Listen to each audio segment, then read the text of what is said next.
Je suis très heureux d'être avec vous ce matin, surtout que pendant plusieurs sabbats, je n'étais pas là. Je vous salue très fraternellement. Ça fait plaisir de vous revoir. Je suis tenaillé par une grippe depuis un certain temps et j'espère aller jusqu'au bout de mon sermon. Et je sais que pour cela, il ne faudra pas que je m'emballe trop.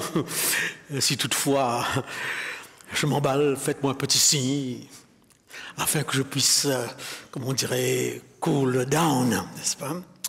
Une question me travaille depuis des années. Et comme je vous appelais à prêcher après ce sermon 2 autres fois, le 14 et le 28 décembre, je vais l'aborder. J'ai toujours privilégié dans mon pastorat les sermons sur la longue durée, en profondeur. Je ne suis pas tellement fan de ces sermons menus du jour, très ponctuels, à partir d'un calendrier préétabli. Eugene White nous dit que ce n'est pas parce que nous avons cru à quelque chose pendant longtemps qu'il faudrait continuer à le faire. Et ce n'est pas parce que nous avons pratiqué certaines choses d'une certaine façon pendant longtemps qu'il faudrait continuer à le faire.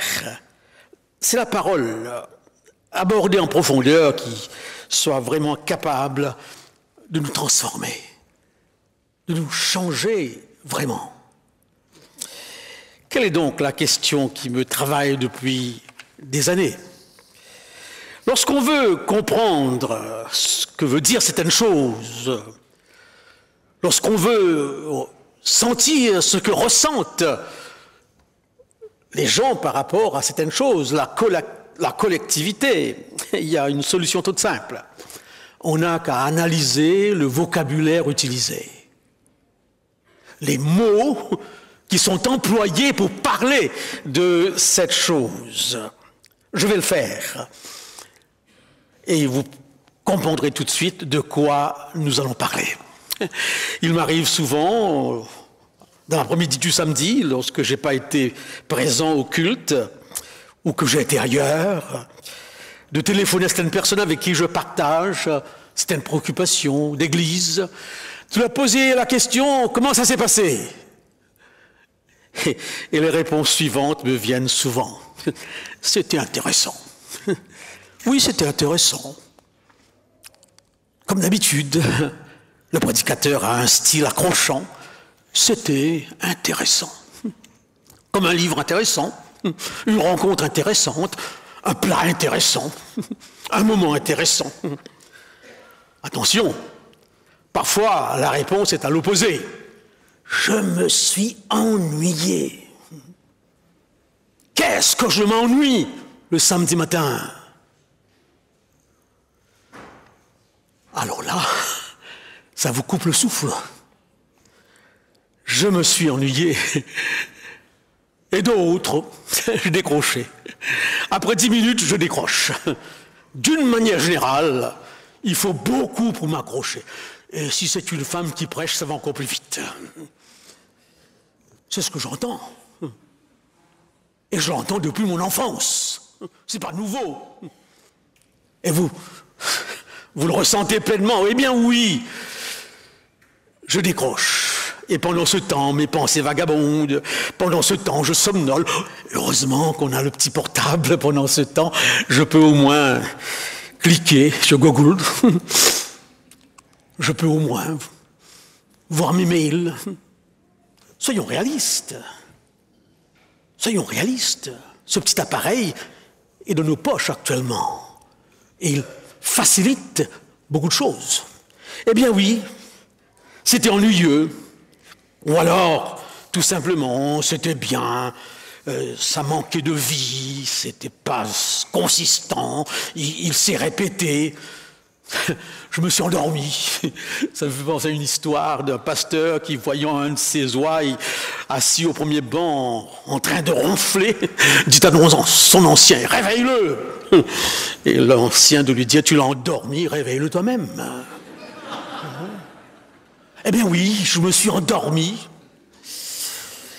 Vous remarquez dans ce vocabulaire caractéristique du service adventiste ou protestant, n'est-ce pas?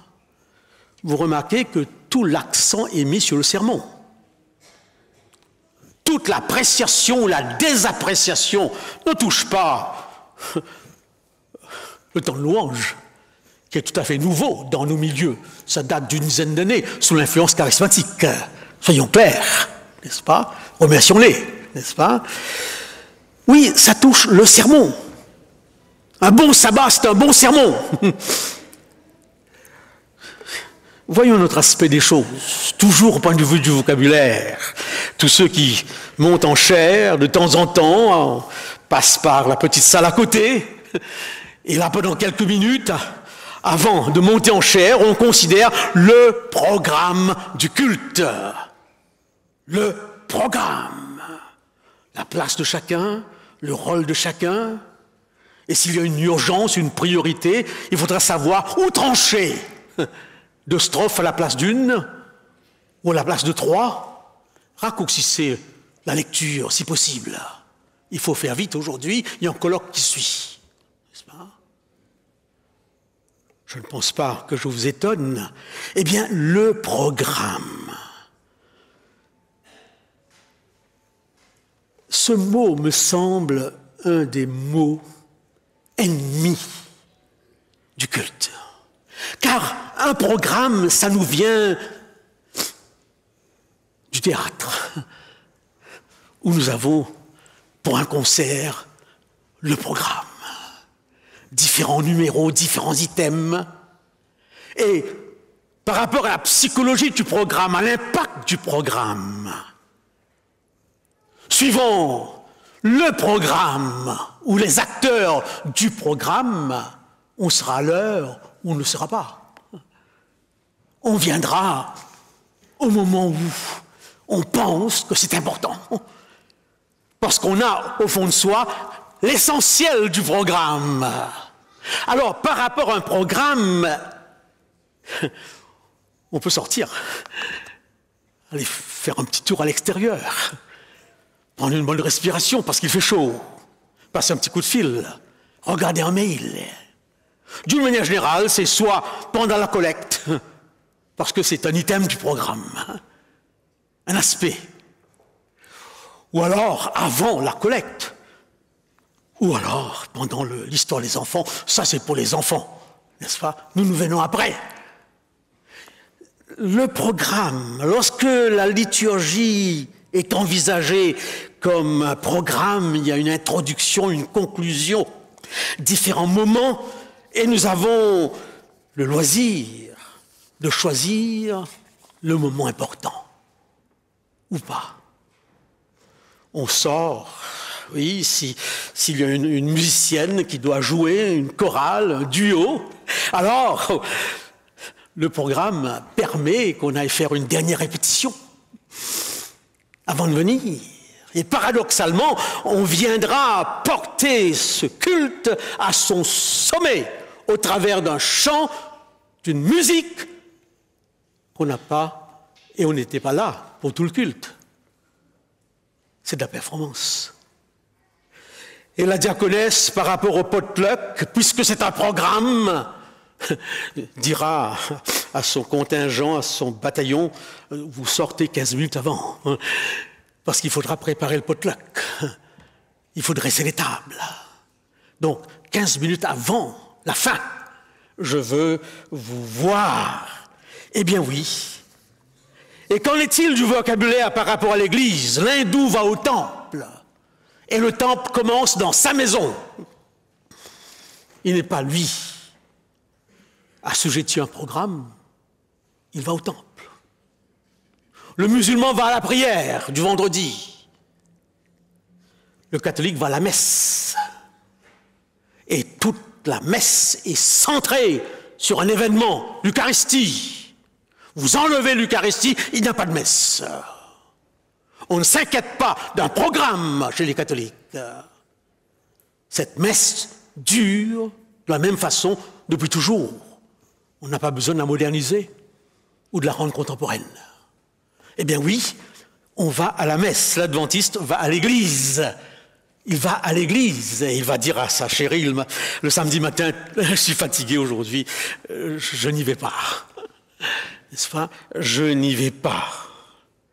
Eh bien oui, avouons-le en toute sincérité, sans offenser personne, puisque c'est un programme non pas seulement du jour, du sabbat, un programme de l'année, qui dépend en grande partie du calendrier de l'éducation nationale. N'est-ce pas? Ce programme, durant les vacances, il est au rabais, il est atténué, puisque les acteurs ne sont pas là. Les musiciens, les chanteurs ne sont pas là. Tous ceux qui sont là sont des visiteurs. On peut simplifier les choses. L'esprit est en vacances. Et nous sommes en vacances. Notre calendrier liturgique dépend forcément de l'éducation nationale, n'est-ce pas? Je connais bien un ami à Collonges à qui je demandais parfois « Quand est-ce que tu prêches ?» Il me dit « Durant les vacances ». Nous sommes quelques-uns qui prêchons durant les vacances. Des prédicateurs des vacances. À un moment où personne n'est là. Donc, prédication au rabais. Prédication au deuxième degré, n'est-ce pas? Et beaucoup, durant cette période des vacances, prennent quand même un temps sabbatique. Ils se disent, c'est pas la peine d'y aller. De toute façon, ça manque de vie. On reviendra au mois de septembre. Eh bien oui. Voilà le vocabulaire. Le vocabulaire pour cette période, n'est-ce pas? Cette période de l'Église qui part de 9h30 à 11h, que nous appelons culte d'adoration. Oui ou non? C'est ce qui est indiqué. Et maintenant, remplaçons ce vocabulaire par le mot adoration. Comment ça s'est passé ce matin, l'adoration? Intéressant. Ça change quelque chose? Comment ça s'est passé? C'était ennuyeux, l'adoration. Oui, ennuyeux. Programme d'adoration. J'arrive avec nonchalance. J'arrive quand j'arrive, n'est-ce pas? Chérie, j'ai pas l'envie d'adorer ce matin. J'ai une semaine chargée, je vais dormir. Remplacez ce vocabulaire habituel par le mot adoration et vous aurez bien sûr, au fond de vous-même, le sens que vous donnez à l'adoration. Un programme, est-ce l'adoration? Quelle est la partie du programme qui constitue l'adoration? À quel moment je peux me décrocher? Et à quel moment je décroche? Cette question me tourmente depuis un certain temps, depuis plusieurs années. Et je vous expliquerai pourquoi. Je vous expliquerai pourquoi. J'ai un intérêt particulier pour ces religions non chrétiennes par rapport à l'évangélisation. Et en observant de près, vous êtes obligé de vous interroger. Je reviens de l'Inde, j'étais à Bénarès pendant 15 jours où nous avions un séminaire sur l'évangélisation contextuelle, comment atteindre ces religions non chrétiennes. Et là, dans cette ville qui est une des villes sacrées de l'Inde, les gens adorent dans les coins de rue, partout, du matin jusqu'au soir, devant le Gange, rivière sacrée, on se baigne pour se purifier. Et vous avez non loin de là, des bûchers de crémation, des autels où des gens pensent que s'ils meurent devant le Gange, le cycle des renaissances seront automatiquement annulés. Je regarde cette ville qu'on appelle sacrée et je regarde ces gens qui adorent le fleuve et qui adorent des représentations de la divinité. Et ça ne m'arrive pas du tout à l'esprit que ce qu'ils font est intéressant. J'ai l'impression que quelque chose les habite, quelque chose les saisit. Et je m'interroge sur mon programme d'adoration. À chaque fois que j'ai posé la question à un musulman converti, qu'est-ce qui a été difficile pour toi lorsque tu es devenu chrétien? Il m'a répondu, le culte.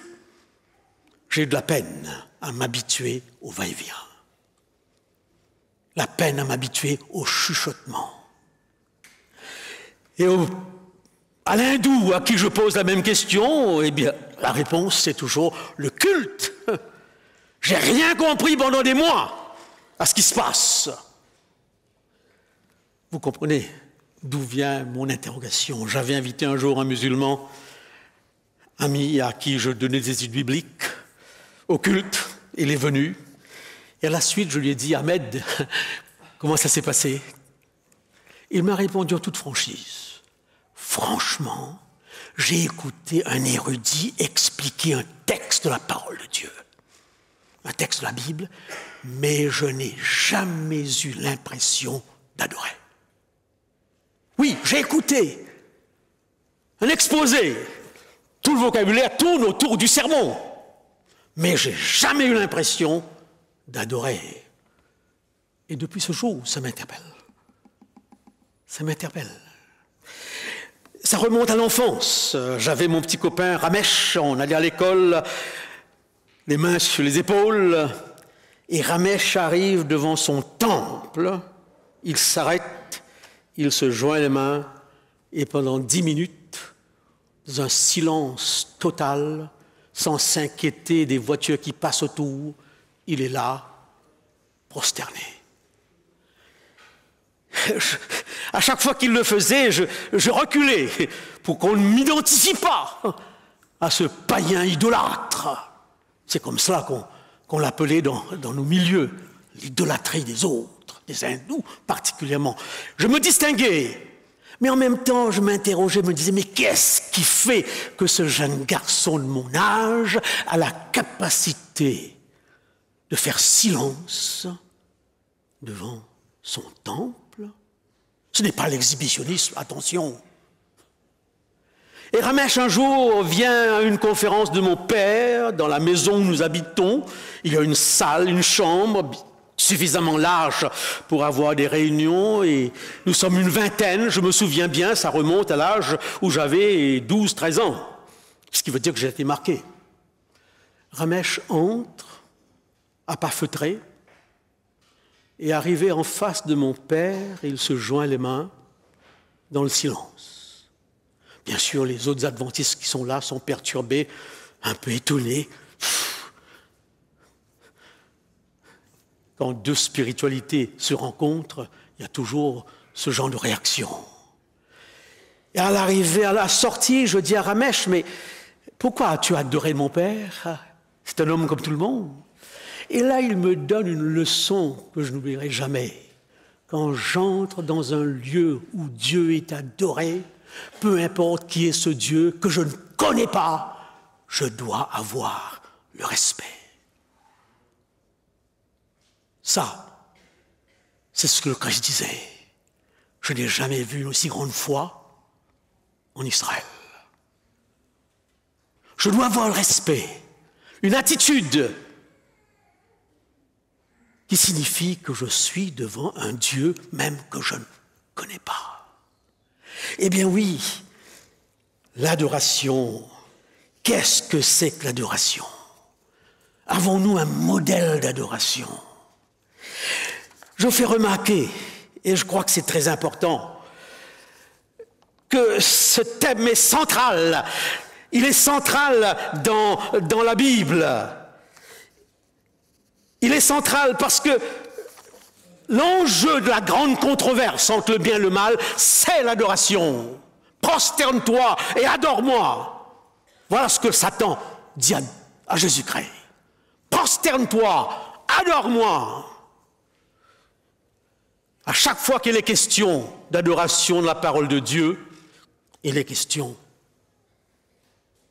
d'une posture, pas d'un programme, d'une attitude. Courbe-toi et adore-moi. Et je me rends compte dans mes voyages dans les pays orientaux que la culture est imprégnée de cela. J'ai vu plusieurs fois des enfants rencontrer leur grand-père en Inde et se courber et toucher leurs chaussures, toucher les pieds.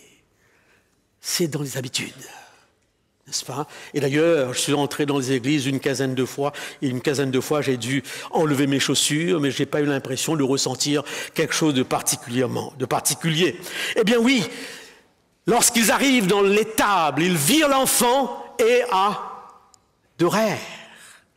Ce n'était pas un programme, n'est-ce pas? C'est un état d'esprit, un ressenti qui se traduit par une posture. On se courbe, on se baisse. Signe de reconnaissance, d'allégeance et de soumission. Le message est clair dans la Bible. Les 4 premiers commandements nous orientent vers l'adoration. Qui adorait Dieu? N'est-ce pas? Quoi ne pas faire? Adorer une représentation, une substitution de Dieu. Comment adorer? En évitant à tout prix de tomber dans une routine, dans un formalisme. Tu ne prendras pas le nom de ton Dieu en vain. C'est Dieu qui disait à Israël, j'en ai marre de vos chants, de vos cantiques, de vos offrandes, de vos sacrifices. Ce peuple m'honore des lèvres seulement. Et finalement, un jour mis à part pour adorer le sabbat. Chers amis, pourquoi ce sujet me tourmente? La raison est simple. Parce que le message de l'adoration n'est pas seulement central. Tu adoreras. C'est un ordre, un impératif. Tu adoreras. Il n'est pas seulement central dans la Bible, il est aussi central dans l'identité adventiste. C'est notre prétention de dire au monde que nous adorons non pas seulement le jour où il faut adorer, mais que nous avons la manière d'adorer. Les témoins de Jéhovah sont connus pour le porte-à-porte, les évangéliques pour la louange, les charismatiques pour la guérison, l'armée du salut pour la charité, l'adventisme, le sabbat. Mais surtout pour l'adoration, le sabbat au cœur du message du 3e ange que nous prétendons être notre message, il est dit « Adorez celui qui a fait le ciel et la terre ». Est-ce suffisant de le faire pendant 2 heures le samedi pour avoir l'impression que nous avons adoré? Et d'ailleurs, comme je vous l'ai dit, l'ai fait remarquer, si la question est posée, tout gravite autour des 30 minutes du sermon. Adorer. Alors le texte, n'est-ce pas, lu par Lindsay de Romains 12 et de Jean 4, 24, nous oblige à nous arrêter. 84% de la population du globe, environ 3 milliards de catholiques et protestants le samedi, le dimanche, des millions de juifs et d'adventistes le samedi, presque 2 milliards de musulmans le vendredi soir, 17 millions d'hindous durant toute la semaine prétendent à ces jours particuliers, sous des formes particulières, faire une expérience avec Dieu. Oui ou non? Si la France est une exception, eh bien l'exception confirme la règle. Et c'est pour cette raison que le fait religieux est un fait universel. L'homme, par définition, est un animal religieux qui adore. S'il n'adore pas Dieu, il adore quelque chose d'autre. Et je voudrais tout simplement, dans cette partie, très rapidement, essayer de cerner ce que c'est que l'adoration. Je ne suis pas sûr de pouvoir le faire. Mais on va essayer. Un psychologue du nom de William James, américain, a analysé 500 postures d'adoration. C'est comme ça qu'on procède scientifiquement. On analyse. Il a observé 500 postures d'adoration chez les chrétiens comme chez les non-chrétiens. Et il arrive à cette conclusion qu'il y a, quelque part au fond du cœur de l'homme, une conscience du divin. Comment expliquer que 84% de la population du globe, chaque semaine, se dirige vers un lieu pour adorer? On ne peut pas l'ignorer. Il faut bien qu'il y ait quelque chose à la base. Et William James se rend compte que dans tous ces mouvements se trouve le sentiment de quelque chose au fond de soi. Et il arrive même à la conclusion que c'est même pas la peine d'analyser ce sentiment rationnellement. Il est là, un point c'est tout. Et il va trouver une extériorisation sous des formes différentes, aberrantes très très souvent. C'est pourquoi le texte de Jean est capital ce matin. L'adoration en esprit, en vérité, la vraie. La vraie.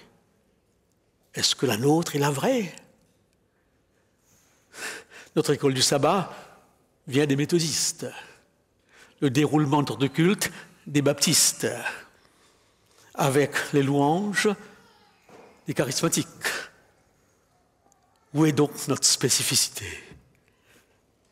Qu'est-ce que nous apportons de plus en dehors du fait de le faire le samedi? Je n'ai pas de réponse précise encore. J'ai 2 ou 3 sermons pour l'aborder avec vous. Est-ce que ça va changer quelque chose dans l'orientation, dans la façon de faire? Je ne sais pas. Mais n'oubliez pas qu'avant d'adorer en tant que collectivité, nous adorons en tant qu'individus. Vous êtes le temple du Saint-Esprit. Le premier Dieu d'adoration, c'est vous. Donc même si le format collectif ne change pas, je peux m'interroger. Alors il y a un deuxième, et là peut-être un théologien, un luthérien, Rudolf Otto, avant même William James, qui a passé plus de 20 ans de sa vie à chercher ce que c'est que cette adoration. Et il est arrivé à des conclusions très intéressantes. Il a utilisé un mot, je l'utilise avec vous, le mot le numineux. Oui, Rudolf Otto dit que ce numineux, c'est ce qui saisit l'individu. L'individu se sent habité par quelque chose, par un sentiment, quelque chose dont il est dépendant, quelque chose qui vient de l'extérieur de lui.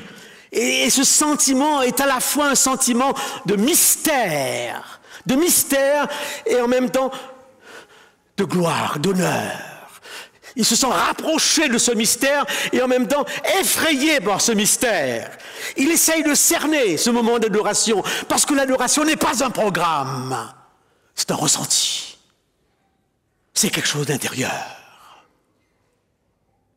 Et c'est là où la question se pose, quand je sors de ce lieu, est-ce que j'ai fait une expérience particulière?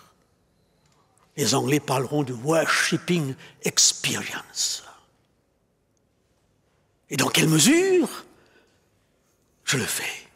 Eh bien oui, dit Otto, ce sentiment, il est là. Il est là. Il ne faut pas essayer de le rationaliser, puisque 84% de la population prétendent le faire. Il est bien là. Alors, pour être plus concret, ce théologien qui a passé toute sa vie à réfléchir sur ce seul sentiment, l'adoration. Il nous explique cela d'une manière très simple. Et là, vous allez vous reconnaître devant un paysage magnifique, une montagne immense, une grotte profonde, une étendue d'eau infinie, un coucher de soleil, un aspect de la création, on éprouve au fond de soi un bouleversement. Si nous sommes normaux, nous ne restons pas indifférents. Nous sommes saisis. Il y a là un côté mystérieux, un côté extraordinaire. Et c'est là, nous le verrons dans un sermon prochain, que les psaumes de louange face à la création seront une partie intégrante de l'adoration d'Israël. Ce qui est pratiquement inexistant dans notre programme d'adoration. Les psaumes sont là uniquement pour nourrir le concept d'adoration selon Dieu. Et elle ne figure pas dans notre programme. Pourquoi ces psaumes sont dans la Bible? C'est une question qu'on pourrait se poser. Eh bien oui, c'est ça, dit-il, l'adoration. Il l'appellera même le sacré. Difficile à définir, le sacré qu'on éprouve au fond de soi. Je l'ai éprouvé, et vous l'avez éprouvé, ce sentiment étrange qui vous envahit. Je l'ai éprouvé à la naissance de mon 3e enfant, alors qu'il sortait. J'étais troublé, bouleversé. La vue du sang m'effraie. Mais lorsque on a posé cet enfant sur le corps de ma femme, j'avais un drôle de sentiment. Sentiment d'être, je ne sais pas, co-créateur, de participer à quelque chose de bouleversant, de grand. Autodie, c'est un des éléments parfois qui, dans la vie de quelqu'un, le tourne vers un ailleurs. J'ai une étude biblique avec un sécularisé et dernièrement, à mon grand étonnement, il m'a dit « Karl, j'arrive à la conclusion que Dieu existe. » Je lui ai demandé « Mais qu'est-ce qui a provoqué ce changement chez toi ?» La naissance de mon premier enfant. Quand j'ai vu cet enfant, j'ai éprouvé une joie ou quelque chose de difficile à décrire. C'est ça, le lumineux, qui va trouver ensuite dans les religions une expression, dans les programmes une expression de l'adoration, mais le point de départ est là. Et nous sommes dans une société occidentale tellement technique que ce Dieu, nous ne le voyons pas. Nous voyons surtout les murailles, nous voyons surtout la grandeur de la technologie. Si vous allez en Californie et que vous visitez le Crystal Cathedral du pasteur Fuller, vous sortirez du culte ébranlé. Parce qu'avec la technologie, M. Fuller fait circuler les anges pendant sa prédication. Et il arrive sur grand écran à reproduire le Dieu 3 fois saint qui, dans les éclairs, la tempête et l'orage, ébranlé le Sinaï. La foule, l'église est remplie. Mais quand on sort, c'est comme si on a assisté à un spectacle. Et pourtant, ça attire. Ça attire. Eh bien oui, ce sentiment, est-ce que nous l'éprouvons? Lorsque nous disons « c'était bien, c'était intéressant, c'était un peu long, c'était décrochant », ça n'a rien à voir avec le sacré qui se trouve en chacun d'entre nous. Chers amis, ce n'est pas facile, je l'avoue, c'est pourquoi je ne sais même pas à quoi je vais aboutir d'ici après 3 ou 4 sermons sur la question. Ce n'est pas facile parce que le protestantisme, et nous sommes dans la mouvance protestante, n'a qu'un seul intermédiaire entre Dieu et nous, c'est la parole. Si le catholicisme a un rituel, a toute une mise en situation où les 5 sens sont quelque part touchés, on sent l'encens, on voit les couleurs, on participe. Le protestantisme, pour provoquer ce sentiment d'adoration, n'a que la Bible. La sola scriptura, et ça ne m'étonne pas que lorsque je pose la question « Comment ça s'est passé aujourd'hui ?», toutes les réponses sont centrées sur la prédication. On ne parle pas de la louange. On parle de la prédication. Certains en parlent, mais certains sont encore très mal à l'aise avec cette louange et voudraient un peu les aimer louanges, n'est-ce pas, pour ressentir quelque chose. Parce que nous ressentons ce à quoi nous sommes habitués. Eh bien oui, alors la question se pose. Je n'ai aucun problème à comprendre que tout gravite autour de la parole. Mais est-ce que la parole prêchée est un tremplin, est un prétexte, une passerelle vers le sentiment d'adoration? C'est le défi. Et c'est pour cette raison que je vous ai dit, et je m'excuse si ça offense certains, les petites prédications au menu du jour ne me donnent pas l'impression d'atteindre cet objectif. La parole, la difficulté d'adorer en esprit, en vérité, lorsqu'on a uniquement le texte, parole vivante, épée à double tranchant, capable de séparer jointure et moelle. C'est pour cette raison qu'à chaque fois, et je ne vais pas tarder à terminer, que j'écoute de nouveau Billy Graham. Son sermon est d'une simplicité inimaginable. Il prêche le Christ. Mais à la fin de ses sermons, Billy Graham lance un appel qui est accompagné de ce chant « Tel que je suis, je viens à toi ». Ceux qui l'ont vu sont impressionnés par cette masse humaine qui descend des gradins et qui vient. La parole a été événementielle, dans la mesure que la parole vivante a touché quelque part. Je jouais enfant un petit jeu très dangereux, on se lançait des petites pointes de bambou les uns sur les autres, et lorsqu'on touchait quelqu'un, on criait à haute voix « Touchez !» Eh bien, Billy Graham touchait des gens qui venaient, et lorsqu'il a prêché pour la première fois à Londres, les journalistes sécularisés l'ont critiqué et ont dit « C'est ce chant, tel que je suis, je viens à toi », qui fait bouger les foules. Et pour essuyer cette critique, à sa prochaine conférence, il n'a pas fait chanter personne. Seule la parole. Et il y avait autant de monde qui sont venus. Dans quelle mesure la parole, dans le cadre protestant, est l'intermédiaire du sentiment d'adoration? Ça, c'est la question qui me tourmente. Et je continue à y réfléchir. Voyez-vous, lorsque Moïse voit ce buisson ardent, il se dit, je vais voir ce que c'est. Et tout à coup, il entend une voix, ôte tes chaussures de ces lieux, car le lieu est saint. J'aime cette histoire, mais je ne suis pas touché parce que je n'ai jamais vu un buisson ardent. J'ai une lumière dans mon salon qui éclaire toute la nuit. Mais je n'ai pas l'impression ici de ressentir ce que Moïse a ressenti, d'ôter mes chaussures.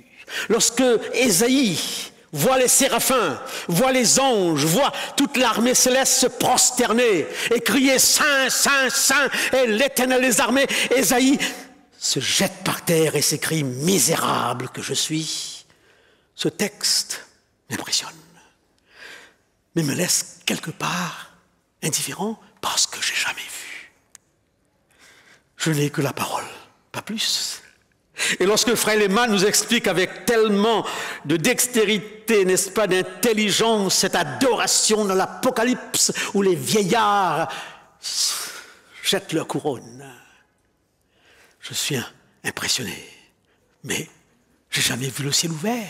Donc il faut bien l'avouer, une dimension qui nous échappe, que les religions païennes remplacent par des idoles, un rituel, un calendrier d'événements, que l'Église catholique remplace aussi par une conception de la messe avec l'Eucharistie comme point de focalisation. Chez nous, l'Eucharistie, c'est une affaire d'une fois par trimestre, rien de plus. Ça n'a rien à voir avec l'adoration, l'Eucharistie de l'Église adventiste. Pourquoi chaque 3 mois? Donnez-moi une réponse. Je n'ai pas de réponse. C'est un choix qui a été fait comme ça, n'est-ce pas? Est-ce que partage du pain et du vin est au cœur de l'adoration? Est-il à faire en fonction des actes des apôtres? Les chrétiens pratiquaient cela toujours. Eh bien oui. Dietrich Bonhoeffer, théologien protestant, mort à l'âge de 32 ans, tué par Hitler, parce qu'il était un des seuls croyants de l'époque à s'élever contre le nazisme. Il a un cours d'homilétique, de préparation de sermon que j'aime beaucoup. J'en ai plusieurs ouvrages là-dessus. Et il met l'accent pour ses étudiants sur un aspect important. Il les rappelle que le culte d'adoration est un moment événementiel. Qu'est-ce qu'il veut dire? Il veut dire que cette parole vivante, incarnée par Jésus-Christ, marche au milieu du chandelier. Ce n'est pas un discours, un exposé intéressant. Non, c'est quelque chose qui vous touche au plus profond de votre cœur. Voilà la responsabilité de tous ceux qui, lors du culte d'adoration, ont la parole entre les mains. Ont la parole entre les mains. Que Dieu nous bénisse dans cette réflexion qui n'est pas terminée. Et quand vous entrerez chez vous cet après-midi, ou après, dans quelques heures, vers midi 30, peu importe, posez-vous la question, si l'adoration a à faire avec un état intérieur, un sentiment, un ressenti, est-ce que j'ai eu l'impression d'adorer aujourd'hui? Si l'adoration est une rencontre par l'intermédiaire d'une parole, est-ce que c'est un programme? Ou est-ce que c'est plus que cela? Et je me pose la question en tant qu'adventiste qui prétend justement dire au monde, le sabbat n'est pas seulement le jour de l'adoration, mais l'adoration de celui qui a fait le ciel, la mer et la terre, se fait ainsi. Nous devrions être, en principe, suivant notre prétention. Je n'invente rien ici. C'est notre prétention. Le message des 3 anges. L'adoration. Que Dieu nous bénisse. Le 14, je vous rappellerai dans un résumé ce que nous avons dit aujourd'hui, parce qu'il y a plusieurs semaines avant le 14. Et nous allons aborder ensemble, nous allons chercher ensemble un modèle d'adoration. Et je vais m'inspirer d'une étude de Frère Doucan sur la question. Frère Doucan a l'impression que la passerelle d'évangélisation par excellence vers les Juifs, c'est l'adoration. Une adoration où ils se sentiraient à l'aise, où les éléments clés seraient les psaumes, la prière, pas forcément le discours. J'ai posé à quelques pasteurs américain, durant ce séjour en Inde, sur l'évangélisation contextuelle. C'est assez particulier, j'aurais pu vous raconter des choses qui feront sourire. Nous sommes réunis pour étudier de près comment atteindre les hindous. C'est une culture tellement différente de la nôtre. Et nous avons tous reçu le premier jour un vêtement hindou comme cadeau de bienvenue. Et j'ai prêché le samedi dans mon vêtement hindou, mais je me suis rendu compte que j'étais le seul habillé hindou. Le pasteur était en cravate. Tous les hommes étaient en cravate. Les femmes en sari. Alors je me suis dit, mais est-ce que c'était un cadeau protocolaire, tout simplement? Est-ce que vraiment nous savons ce que c'est que contextualiser? Atteindre l'autre dans son schéma de pensée? Faire en sorte qu'il se sente bien en tant qu'hindou, mais pas en tant qu'hindou occidentalisé. Il est vrai, la seule chose, sur la porte de l'église de Varanasi, on ne dit pas église adventiste, mais lieu de prière, parce que les hindous vont à la prière. Et ensuite, on enlève les chaussures. Ce sont les 2 seuls éléments culturels. Tout ce qui s'est déroulé se déroulait comme ce matin, avec en plus le bulletin d'émission qu'eux n'ont pas encore oublié et qui n'existe plus chez nous. Un programme, rien de plus, qui se répète. Eh bien oui, je crois de tout mon cœur que pour toucher ces peuples que nous ne touchons pas, n'est-ce pas, Varanasi, 40 adventistes sur 4 millions d'individus. À Jaipur, 100 adventistes depuis 40 ans sur 4 millions d'individus. Je me demande, parce que nous n'arrivons pas à adorer d'une façon ou l'autre en face de nous, qui adore depuis des millénaires, se sentent à l'aise. Que Dieu vous bénisse. Et puisque ce moment est important pour vous, quand je pense que ça fait 74 ans, donc disons, j'ai pris mon baptême à 15 ans, ça fait 70 ans que je viens chaque samedi pour adorer. Et voilà que je me pose la question encore, c'est quoi l'adoration? Que Dieu nous accompagne dans notre réflexion. Et ne parlons pas d'un moment intéressant. C'est le cœur même de l'expérience de Dieu.